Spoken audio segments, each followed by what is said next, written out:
Hello and welcome to personal finance bulletin money time. मैं हूं आपके साथ मीनू शर्मा और मैं आपको बताऊंगी आपकी जेब और जिंदगी पर असर डालने वाली पर्सनल फाइनेंस, बिजनेस और पॉलिसी से जुड़ी तमाम बड़ी खबरें। इसके अलावा जैसा कि हम पहले भी बताते हैं कि इस बुलेटिन में हम आपको 1 फरवरी को पेश होने वाले देश के आम बजट की एक बड़ी अपडेट देंगे। तो चलिए फटाफट शुरू करते हैं इस बुलेटिन में खबरों का सिलसिला।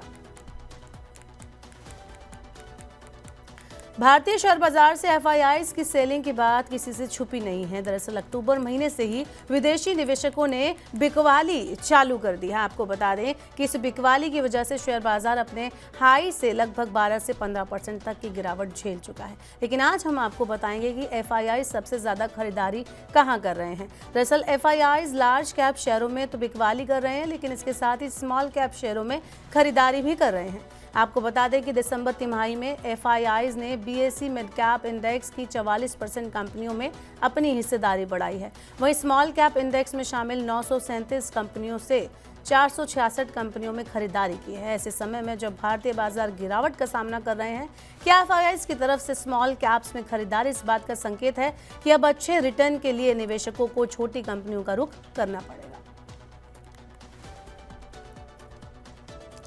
स्मॉल और मिड कैप म्यूचुअल फंड में पैसा लगाने वाले निवेशकों के लिए एक बड़ी खबर है। दरअसल हर महीने स्मॉल और मिड कैप फंड्स को स्ट्रेस टेस्ट के नतीजे जारी करने होते हैं। आपको बता दें कि स्ट्रेस टेस्ट के जरिए ये पता चलता है कि फंड को अपने पोर्टफोलियो का 50% हिस्सा बेचने में कितना समय लगेगा। इसे लिक्विडिटी स्ट्रेस कहा जाता है।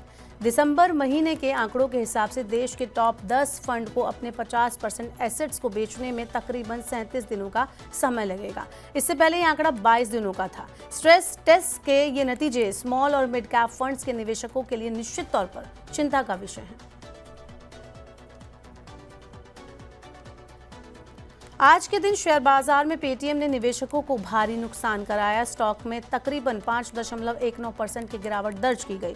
कारोबारी सत्र के दौरान स्टॉक 9% तक नीचे भी आ गया था। इसके पीछे की अहम वजह पेटीएम का क्रिप्टो करेंसी घोटाले में शामिल होने का आरोप है। दरअसल पेटीएम समेत 7 दूसरी पेमेंट गेटवे कंपनियों के क्रिप्टो करेंसी घोटाले में शामिल होने के आरोप लगे हैं। इन आरोपों के चलते पेटीएम की पेरेंट कंपनी 197 कम्युनिकेशन प्रवर्तन निदेशालय के जांच के दायरे में आ गई है।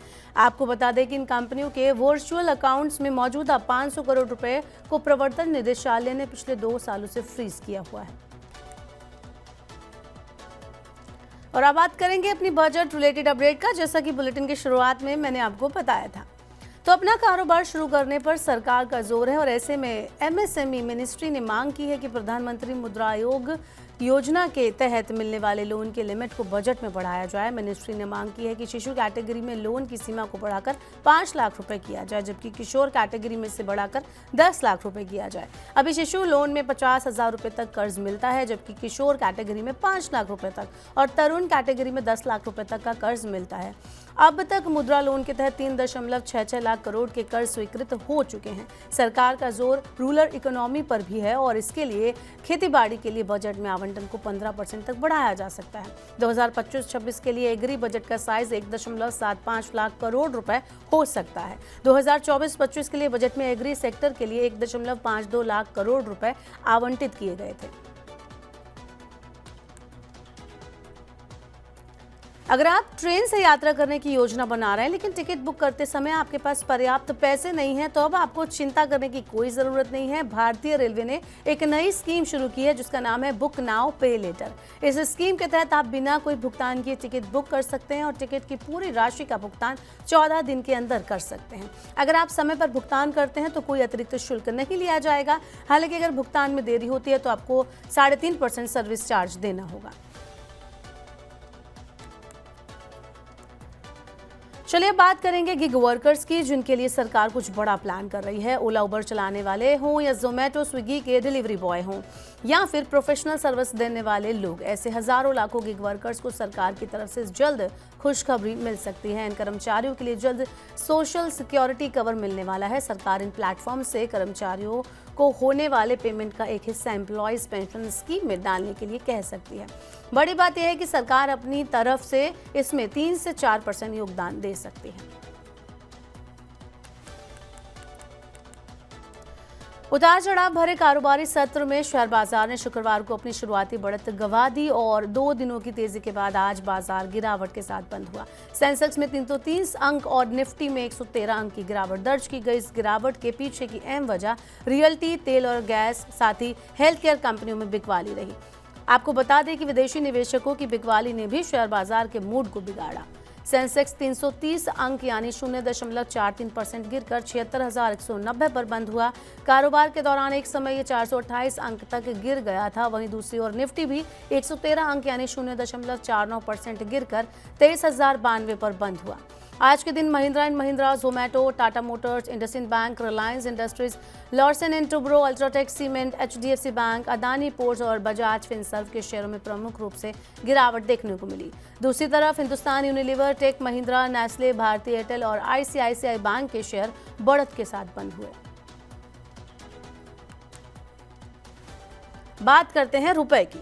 फॉरेक्स मार्केट में अमेरिकी डॉलर के मुकाबले रुपया शुक्रवार को 22 पैसे चढ़कर 86.22 पर बंद हुआ।